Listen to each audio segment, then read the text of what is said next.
Walk into a Roman bathhouse in 200 AD and you'd find men exercising, sweating, socializing, debating politics, conducting business, and recovering in thermal pools, all under one roof.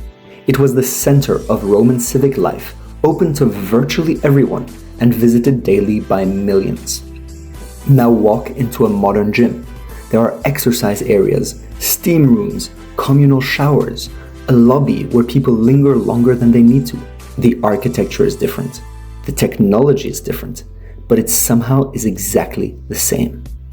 The Roman bathhouse didn't disappear, it just simply changed its name. To understand the connection, you have to first understand what a Roman bathhouse, or thermae, actually was, because it wasn't primarily about hygiene. That's the modern misconception. The thermae were the original third place. It wasn't home, it wasn't work. It was the third space where Roman social life actually happened. The baths of Caracalla in Rome covered over 25 acres and could accommodate 1,600 visitors simultaneously. They contained exercise yards called palestre, hot rooms, warm rooms, cold plunge pools, libraries, gardens, food vendors, and open colonnaded spaces for conversation. Entry was cheap, often free. Different social classes mixed and conversations could be heard throughout the bathhouse. So how did we lose it in the first place? The answer is surprisingly recent. For most of Western history, bathing remained at least partially communal.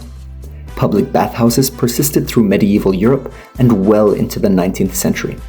It was the combination of Victorian-era privacy norms, the rise of indoor plumbing, and post-war suburban housing design that finally pushed bathing entirely behind closed doors. By the mid-20th century, the private bathroom was a status symbol, proof that you had enough space, enough wealth, enough independence to never have to share. What got quietly discarded, along with the communal bath, was something that had structured human social life for millennia. A daily, low-stakes, cross-class reason to be physically present with other people, without agenda, without performance, and without screens. The loneliness epidemic that researchers began formally identifying in the 2010s didn't emerge from nowhere. It emerged from a century of systematically privatizing the spaces where ordinary human contact used to happen automatically. The modern gym's cultural rise tracks almost perfectly with the decline of every other third place. Church attendance has collapsed. Pubs and bars have also declined. Civic organizations have been hollowed out. The town square is now a parking lot. And into that vacuum steps the gym, filling a need that had never gone away, but just lost its venue. What's telling is how people actually use gyms versus how they say they use them. Surveys consistently show that people cite health and fitness as their primary motivation, but retention data tells a different story. The gyms people stay loyal to aren't the ones with the best equipment. They're the ones where people know their name, where there's a regular crowd at the same time every morning, where having conversations and helping others is the norm. There's something quietly profound about the fact that after 2,000 years, multiple collapsed civilizations, the Industrial Revolution, and the smartphone, human beings still desire spaces where they can be physically present with others. The Romans built theirs in marble and called them temples of public life.